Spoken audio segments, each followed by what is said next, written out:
Study with Babelsa motivated by MS Chowdhury.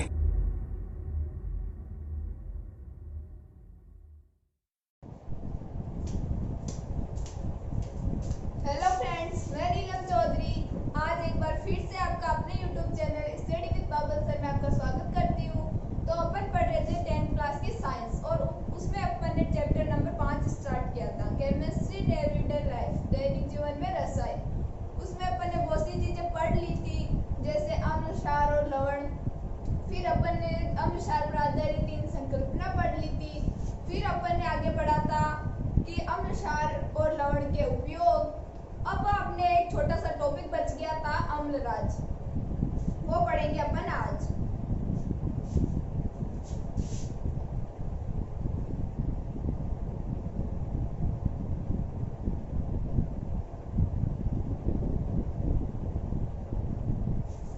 Amalraj को अपन aqua regia भी बोल सकते हैं। तो अम्लराज क्या होता है? तो HCl और HNO3। अम्लरस बनाने में 2 अम्ल का उपयोग होता है, एक तो HCl और एक होता है HNO3। तो इसमें 3 भाग होते हैं HCl के और एक भाग होता है HNO3। तो अपन ये कैसे पता करेंगे कि 3 भाग किसके लेने और एक भाग किसका लेना है? तो देखिए फ्रेंड्स, इसमें 3 HNO3 में यहाँ और 3 है, तो यहाँ 3 है तो यहाँ अपन लेंगे HCl का 3 और HCl 1 है तो अपन HNO3 का लेंगे 1।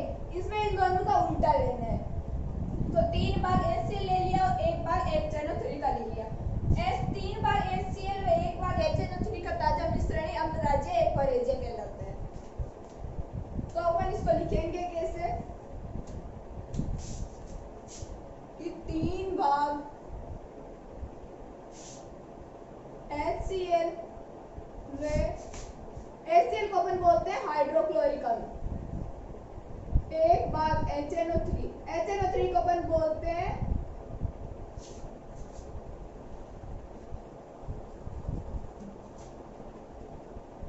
नाइट्रिक अम्ल।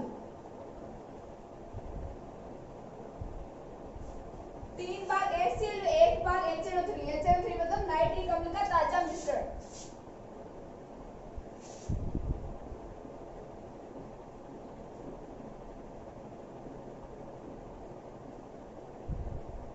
ताजा मिश्रण अम्लराज्य एक्वारेजिया कहलाता है। तो अपन इसको ऐसे लिख सकते हैं जैसे HCl, इसके ले लिया अपन ने 3 भाग और ये हो गया HNO3 का ले लिया अपन ने 1 भाग। 3:1, 3 भाग HCl और 1 भाग HNO3 का ताजा मिश्रण अम्लराज्य एक्वारेजिया कहलाता है। अब अपन देखते हैं अम्लराज्य एक्वारेजिया का क्या उपयोग है। तो अपन देखते हैं उपयोग।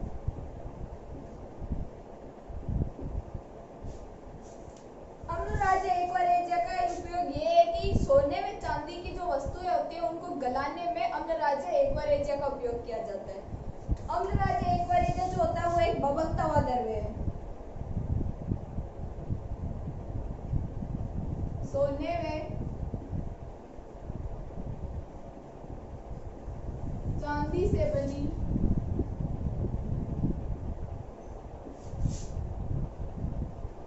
वस्तुओं को गलाने में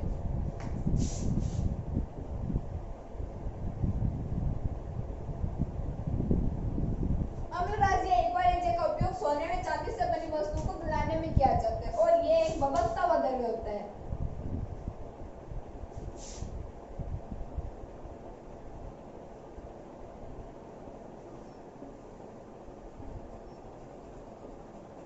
ये एक बबकता हुआ द्रव्य है।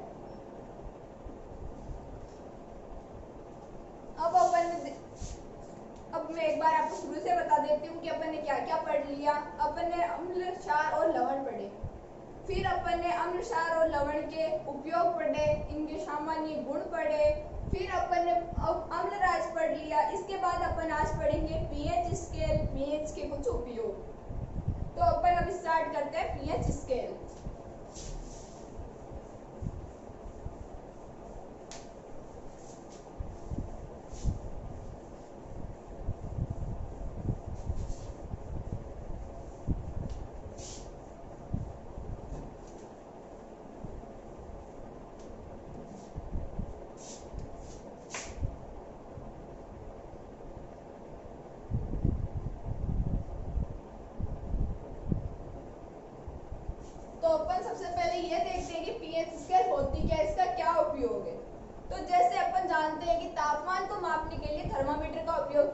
वैसे ही अम्ल क्षार की सांद्रता को मापने के लिए अपन पीएच स्केल का उपयोग करते हैं। तो अपन पहले देखते हैं पीएच स्केल की डेफिनेशन। किसी मीडियम में उपस्थित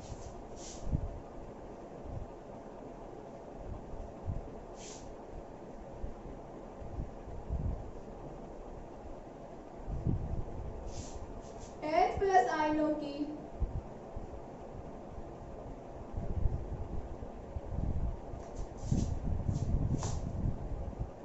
सांद्रता ज्ञात करने के लिए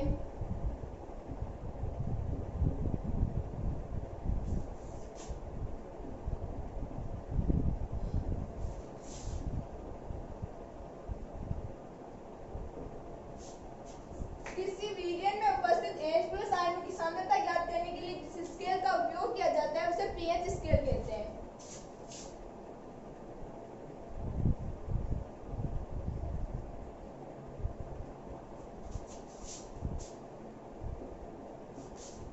जिस स्केल का उपयोग किया जाता है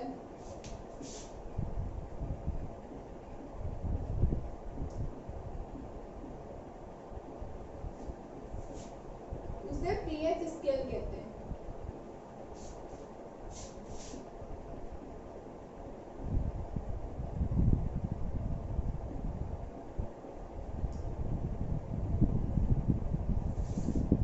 किसी मीडियम में उपस्थित H+ आयनों की सांद्रता ज्ञात करने के लिए जिस स्केल का उपयोग किया जाता है उसे पीएच स्केल कहते हैं। पीएच में जो पी है वो जर्मन भाषा का शब्द है जिसका अर्थ होता है शक्ति। अब अपन देखते हैं कि पीएच स्केल की खोज किसने की थी। पीएच स्केल की खोज सोरेनसन नामक वैज्ञानिक आए थे, उन्होंने की थी और 1909 में खोज की थी। तो ये भी एग्जाम में कई बार पूछा जाता है कि पीएच स्केल की खोज किसने की थी, तो आप लिख सकते हो सोरेनसन ने। फिर अपन अब आगे देखते हैं कि पीएच क्या होता है। पीएच स्केल अलग है, पीएच अलग है। अब अपन देखते हैं पीएच। पीएच पढ़ने से पहले अपन एक बार ये देख लेते हैं कि इसमें पी का अर्थ होता है शक्ति और ये पी है जो कि जर्मन भाषा का शब्द है।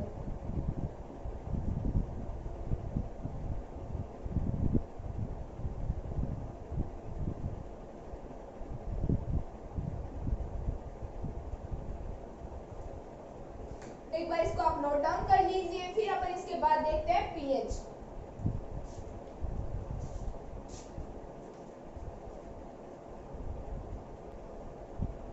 अब अपन देखते हैं पीएच।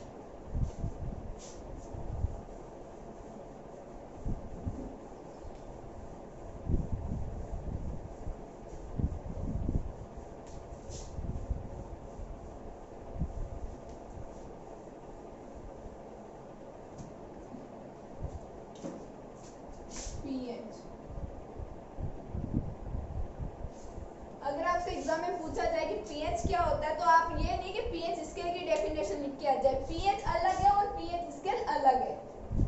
अब आप अपन देखते हैं कि पीएच क्या होता है। तो इसकी डेफिनेशन होती है हाइड्रोजन आयनों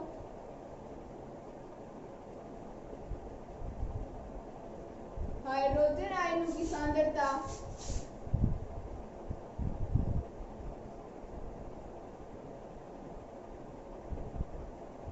के लघुगणक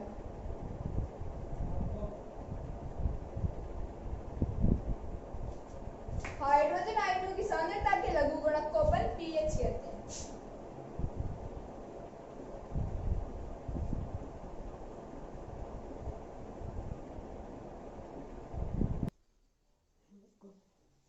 अब अपन देखते हैं कि पीएच क्या होता है। हाइड्रोजन आयनों की सांद्रता के ये आएगा यहाँ ऋणात्मक लघुगणक को बोलते हैं।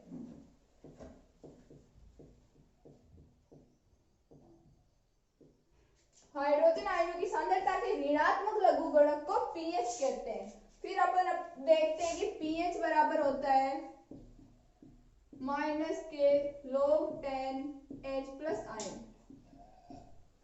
तो ये हो गया हाइड्रोजन आयनिक सांद्रता के ऋणात्मक लघुगणक को पीएच कहते हैं। तो अपन ने देख लिया पीएच बराबर माइनस और ये log 10 H प्लस साइन है, तो ये हो गया पीएच बराबर माइनस का ऋणात्मक लघुगणक।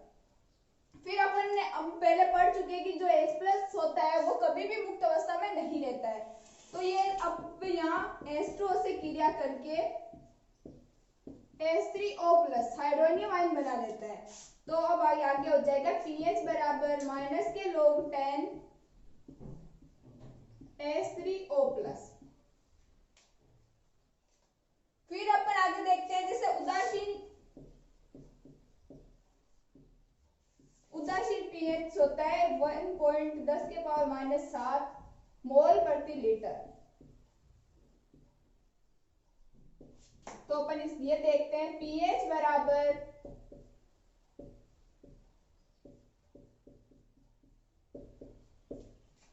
अब ये 10 के पावर माइनस 7 है, तो ये माइनस 7 लोग में आगे आ जाता है, तो ये हो जाता है पीएच बराबर, यहाँ पहले से माइनस है और ये माइनस 7 और आ जाएगा, तो ये माइनस माइनस प्लस हो जाएगा, तो ये हो जाएगा। और अपन जानते हैं कि log बेस में 10 का मान होता है 1, तो ये पीएच बराबर हो गया 7। तो जिसकी पीएच 7 होती है वो होता है उदासीन, ये अपन आगे पढ़ेंगे।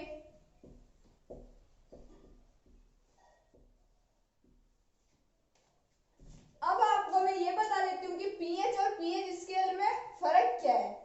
पहले आप इसको नोट डाउन कर लीजिए।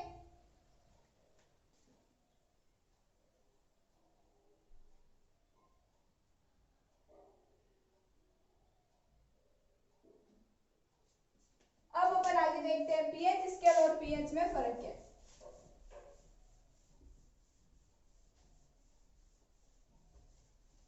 जैसा कि अपन जानते हैं पीएच स्केल तो मापती है अम्ल और क्षार की सांद्रता को, और पीएच का मतलब होता है अम्ल और क्षार का पीएच मान।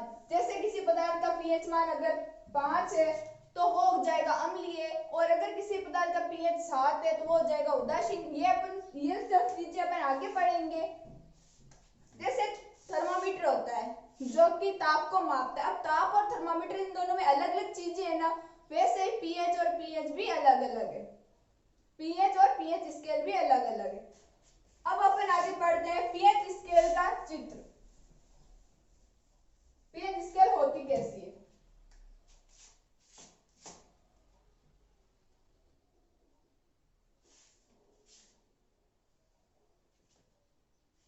ये हो गई पीएच स्केल। इसमें यहाँ होता है 0, बीच में होता है 7 और यहाँ होता है 14।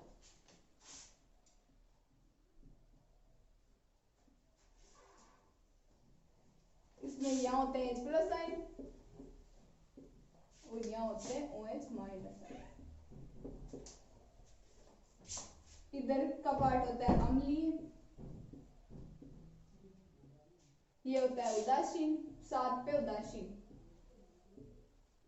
और ये होता है क्षार। तो अपन देखते हैं जैसे जैसे H प्लस आयन की सांद्रता बढ़ती जाती है वैसे वैसे पीएच का मान भी कम होता जाता है।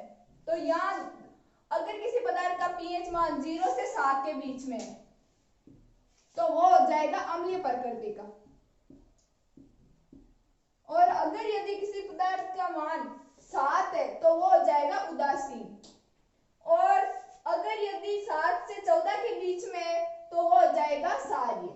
अब अपन कुछ पदार्थों के पीएच मान देख देते हैं।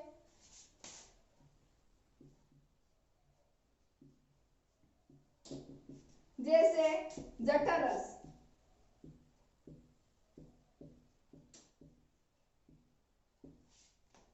फिर अपन देखते हैं नींबू का रस,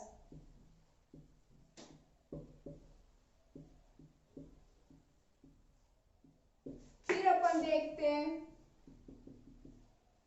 रक्त, फिर अपन देखते हैं शुद्ध जल,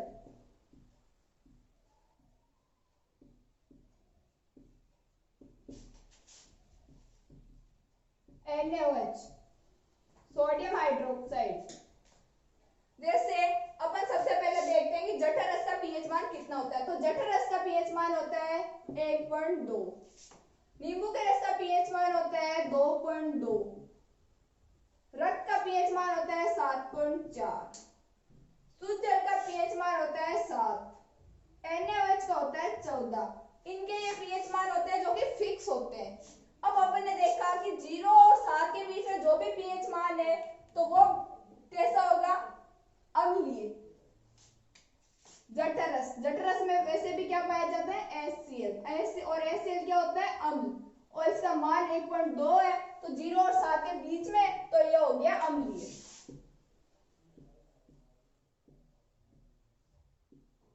फिर अपन देखते हैं नींबू का रस। नींबू का रस का पीएच मान है 2.2, तो ये भी 0 और 7 के बीच में, तो ये भी हो गया अम्लीय।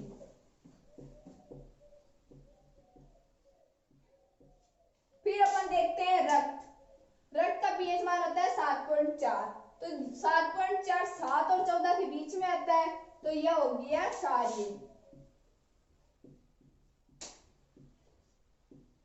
फिर अपन देखते हैं शुद्ध जल। शुद्ध जल का होता है 7, और अपन ने देखा कि जिसका भी पीएच मान 7 होता है वह उदासीन प्रकृति का होता है, तो यह होता है उदासीन।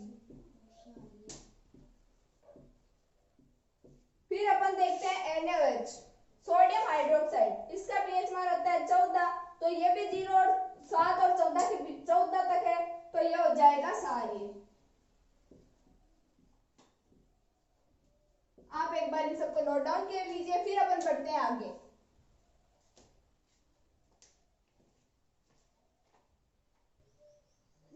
अब अपन पढ़ते हैं दैनिक जीवन में पीएच के महत्व। यहाँ तक आप सबको समझ में आ ही गया होगा। अगर किसी भी विद्यार्थी को डाउट हो तो आप कमेंट बॉक्स में पूछ सकते हो, और डाउट तो तभी आएगा जब अपन पढ़ेंगे।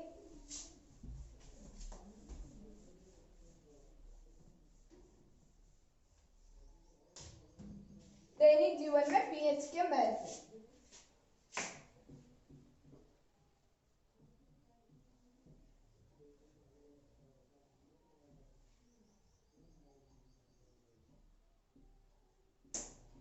दैनिक जीवन में पीएच के महत्व।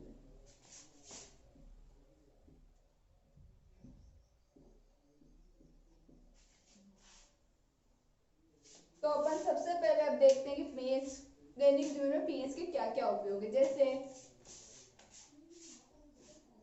पहला पॉइंट देखेंगे अपन इसमें पेट में अम्लता।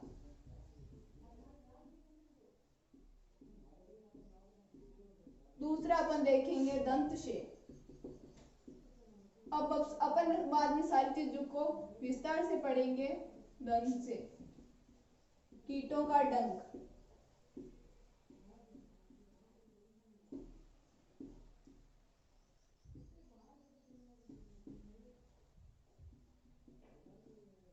मृदा की पीएच,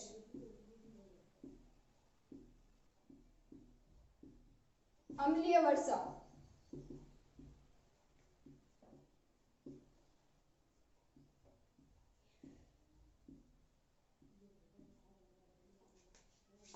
इसमें अपन दैनिक जीवन में जैसे अपन 5 चीजें देखेंगे कि दैनिक जीवन में पीएच के क्या क्या महत्व है। तो सबसे पहले अपन देखेंगे पेट में अम्लता, फिर अपन देखेंगे दंत से, फिर अपन देखेंगे कीटों का डंक, फिर मृदा की पीएच और फिर अम्लीय वर्षा।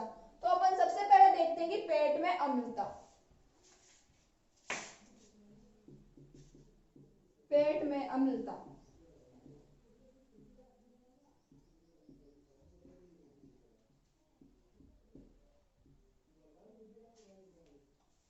जब हमारे पेट में अम्ल की मात्रा ज्यादा होती है, जैसे जठर रस में HCl की मात्रा ज्यादा हो जाती है, तो अपने पेट में अपन को दर्द व जलन का अनुभव होता है।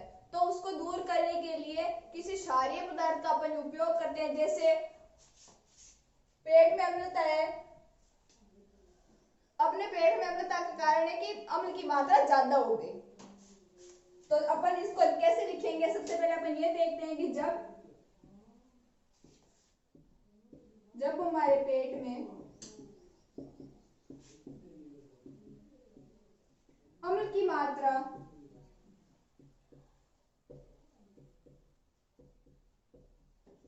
बढ़ जाती है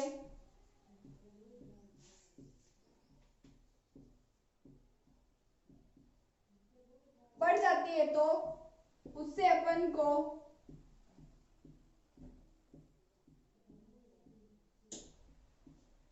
दर्द व जलन का अनुभव होता है।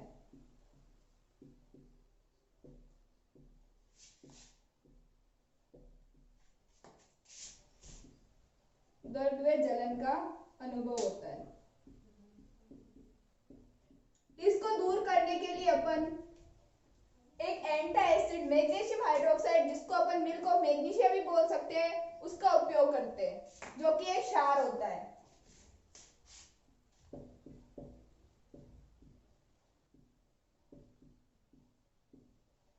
जिसको कम करने के लिए एंटासिड मैग्नीशियम हाइड्रोक्साइड या मिल्क ऑफ मैग्नीशिया का उपयोग किया जाता है।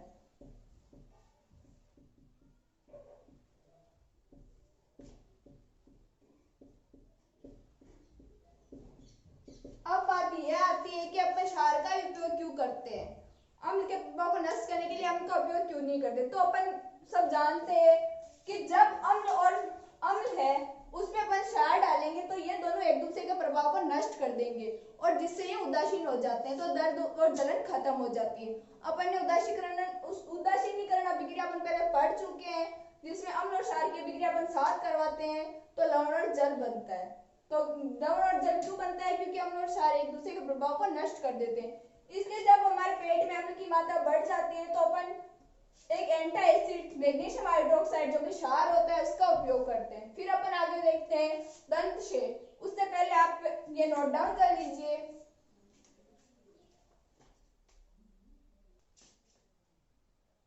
अब अपन आगे देखते हैं दंतक्षय कि दंतक्षय क्या होता है। तो सिंपल सी बात है, दंतक्षय मतलब दांतों की क्षति। अम्ल द्वारा धीरे धीरे दांतों को क्षति पहुंचाना दंतक्षय कहलाता है।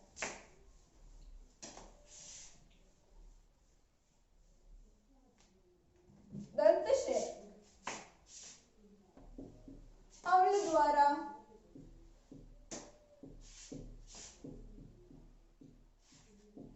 धीरे धीरे दांतों को क्षति पहुंचाना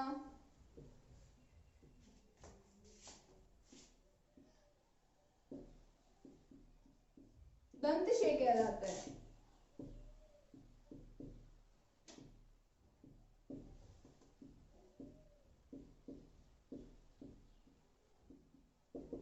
तो अब अपन देखते हैं कि दंतक्षय होता कैसे है। जब अपन खाना खाते हैं तो खाने के कुछ छोटे छोटे कण अपने मुंह में रह जाते हैं, जिसके कारण मुंह में उपस्थित अम्ल इनके साथ क्रिया करता है। कुछ जीवाणु जो रहते हैं वो इनके साथ क्रिया करके अम्ल बना लेते हैं, और जो अम्ल बनता है वो अपने दांतों के जो सबसे कठोर पदार्थ होता है इनेमल, उसको क्षति पहुंचाना शुरू कर देता है। तो अब अपन इसको कैसे लिखेंगे कि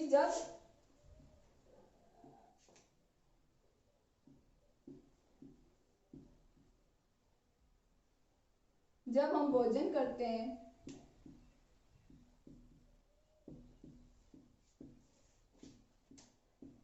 उस वक्त, जब हम भोजन करने के बाद, अब इसको ऐसे लिखेंगे कि जब अपन भोजन करने के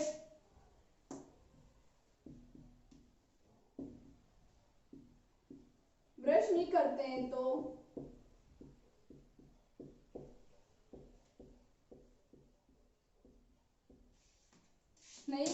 तो हमारे मुंह में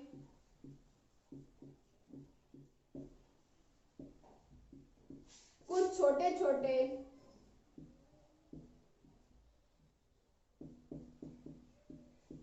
भोजन के कण रह जाते हैं।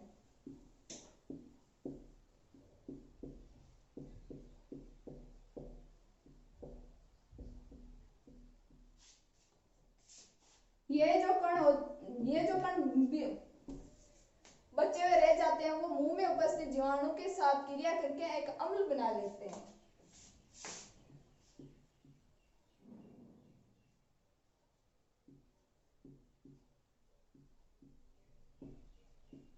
इन बचे हुए कणों के साथ मुंह में उपस्थित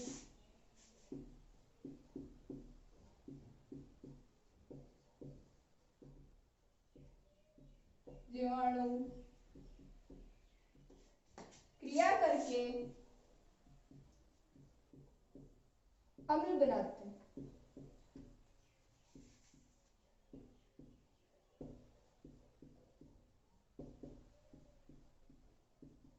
और ये जो अम्ल बनाते हैं वो अपने धातु के ऊपर जो सबसे कठोर पदार्थ इनेमल होता है उसको क्षति पहुंचाता है।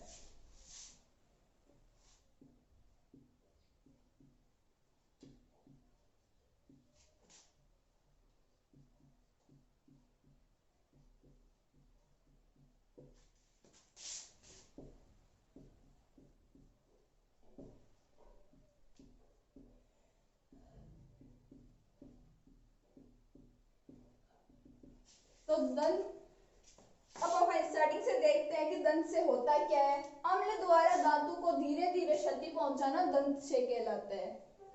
जब हम भोजन के बाद ब्रश नहीं करते हैं तो हमारे मुंह में कुछ छोटे छोटे भोजन के कण रह जाते हैं। इन बचे हुए कणों के साथ मुंह में उपस्थित जीवाणु क्रिया करके अम्ल बना लेते हैं। ये अम्ल हमारे धातु को क्षति पहुंचाता है।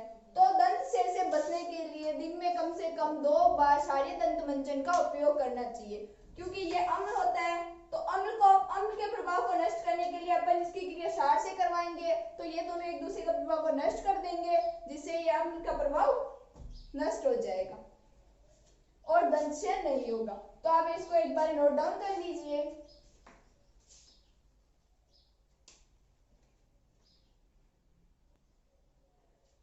अब अपन देखते हैं तीसरा पॉइंट, कीटों का डंक।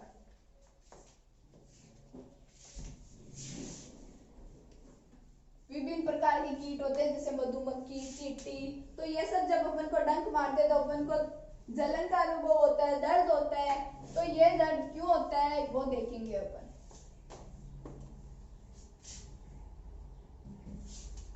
तो तीसरा पॉइंट आता है कीटों का डंक।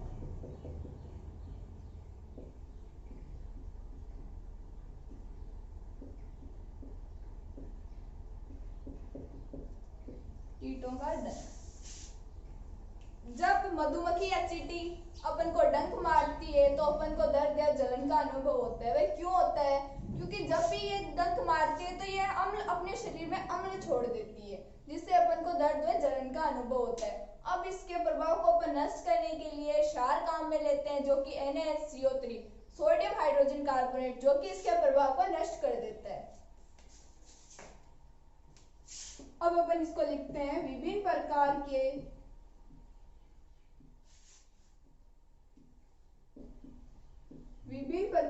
कीटों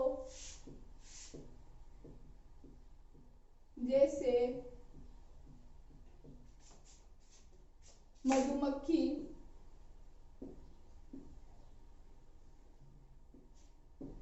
चींटी आदि जब अपन को डंक मारते हैं, विभिन्न प्रकार के कीटों जैसे मधुमक्खी, चींटी आदि जब डंक मारते हैं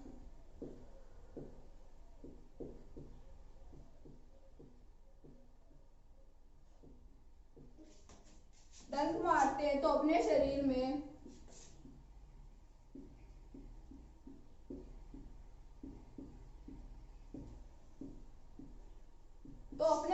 अम्ल छोड़ते हैं,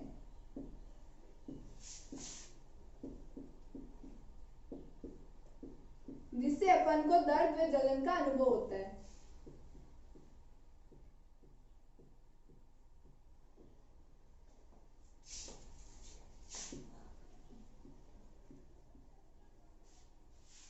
विभिन्न प्रकार के कीटों जैसे मधुमक्खी, चींटी आदि जब हमें डंक मारते हैं तो हमारे शरीर में अम्ल छोड़ते हैं, जिससे हमें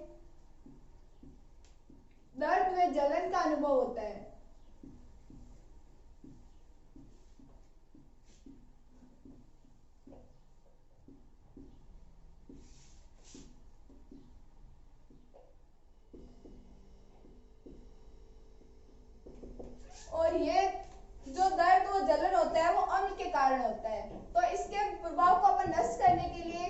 क्षार का उपयोग करते हैं जो कि NaOCO3 लेते हैं अपन, जिसका नाम होता है सोडियम हाइड्रोजन कार्बोनेट।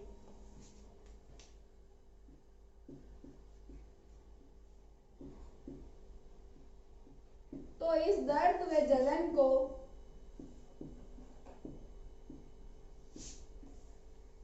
कम करने के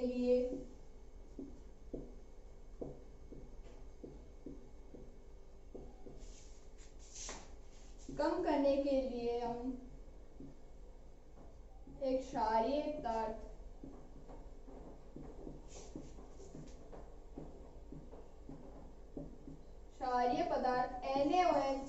NaHCO3 सोडियम हाइड्रोजन कार्बोनेट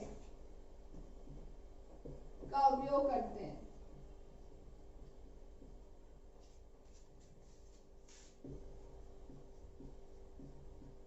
जिससे अम्ल का प्रभाव नष्ट हो जाता है, जिससे अम्ल का प्रभाव नष्ट हो जाता है।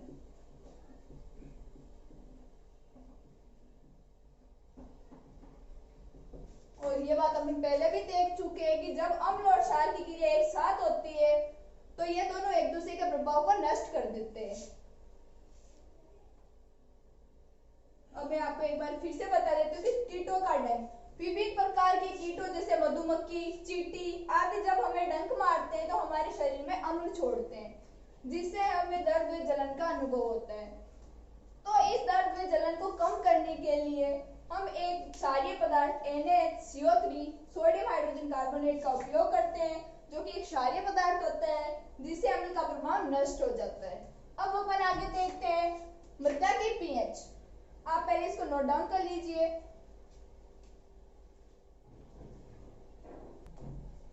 अब अपन देखेंगे मृदा की पीएच।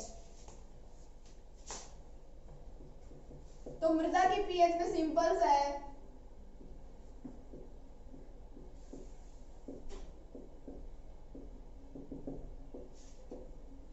मृदा की पीएच का मतलब ये हुआ कि किसान, अपन को भी पता है कि हर फसल के लिए पीएच का मान कुछ ना कुछ अलग अलग होता है। एक पीएच मान में तो अपन सारी फसलें उगा नहीं सकते। तो अगर किस मृदा की पीएच का मान ज्यादा है तो उसको कम करने के लिए उस प्रकार से उर्वरक डालेंगे, और अगर किसी मृदा की पीएच का मान कम है तो उसको बढ़ाने के लिए अपन उस प्रकार से उर्वरक डालेंगे। तो इसका मतलब यही हुआ कि किसान पहले पीएच के मृदा की पीएच नोट करते हैं, फिर उसके अनुसार ही उसमें उर्वरक डालते हैं। और अभी मृदा की पीएच को ज्ञात करने फ्री में सरकार ने भी एक योजना चलाई है, जिससे अपन फ्री में मृदा की पीएच का मान ज्ञात करवा सकते हैं। अब अपन आगे देखते हैं अम्लीय वर्षा। अम्लीय वर्षा क्या होती है?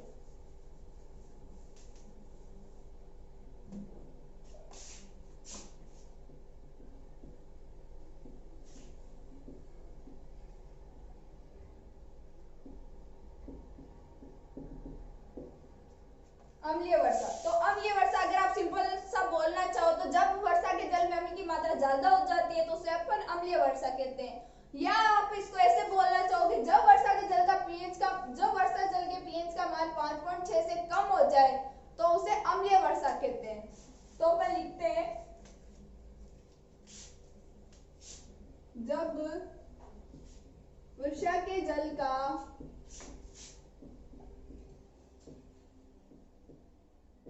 पीएच मान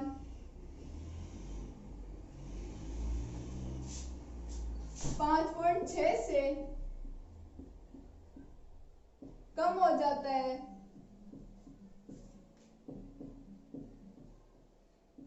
तो उसे अम्लीय वर्षा कहते हैं।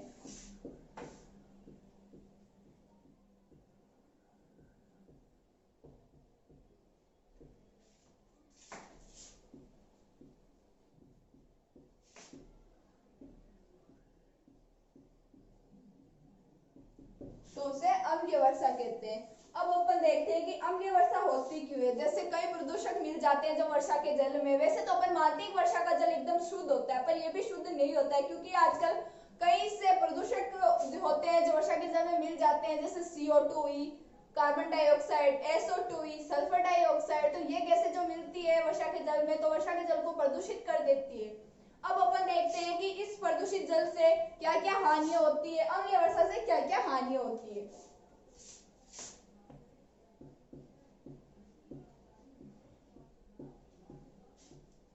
तो जब अम्लीय वर्षा होती है और अपन बाहर रह जाते हैं, भीग जाते हैं, तो इससे त्वचा का कैंसर हो जाता है।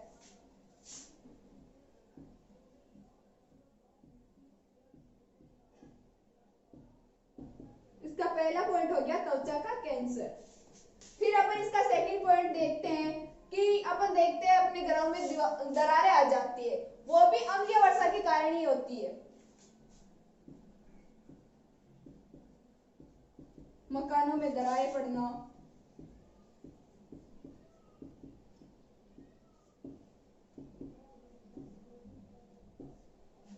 जलीय जीवों का नष्ट हो जाना, जो जल में जीव रहते हैं, जब जल में अम्लीय वर्षा मिलती है, अम्लीय वर्षा का जल मिलता है, तो उससे जो जलीय जीव होते हैं वो नष्ट हो जाते हैं।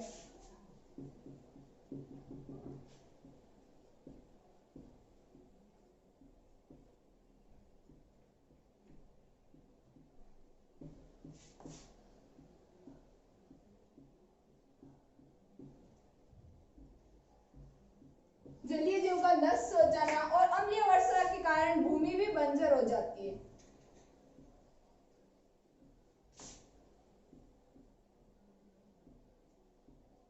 भूमि बंजर होने का मतलब हुआ कि उपजाऊ नहीं रहती है।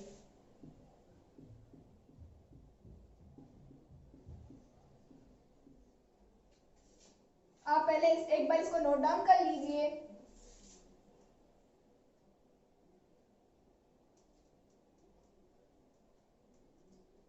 अब साथ के साथ अपन इसका एक बचाव भी देख लेते हैं कि अम्लीय वर्षा से बचने के क्या उपाय है। तो अम्लीय वर्षा से बचाव तो अपन जब भी हो पाएगा जब अपन CO2, SO2 ऐसी प्रदूषक गैसों पर नियंत्रण करेंगे। तो अम्लीय वर्षा का बचाव यह हो जाता है कि बचाव प्रदूषकों पर नियंत्रण पाके,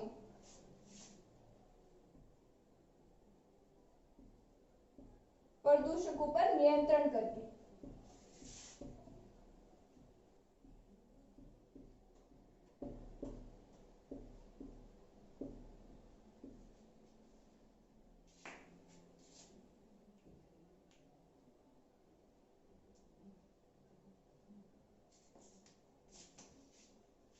अब आज अपन ने क्या क्या पढ़ा। सबसे पहले अपन ने पढ़ा अम्लराज कि अम्लराज एक्वारिया क्या होता है। फिर अपन ने पढ़ा पीएच स्केल क्या होती है। फिर उसके बाद अपन ने देखा कि पीएच क्या होता है। फिर उसके बाद में अपन ने देखा दैनिक जीवन में पीएच का महत्व है, जिसमें सबसे पहले अपन ने देखा था जिसमें सबसे पहले अपन ने देखा कि पेट में अम्लता। दूसरा अपन ने देखा दंत क्षेत्र। तीसरा पॉइंट अपन ने देखा कीटों का डंक। चौथा पॉइंट अपन ने देखा मृदा की पीएच। फिर पांचवा पॉइंट अपन ने देखा अम्लीय वर्षा। तो आज अपन ने इतने सब पॉइंट पढ़े। तो अगर किसी भी विद्यार्थी को डाउट हो तो आप कमेंट बॉक्स में पूछ सकते हो।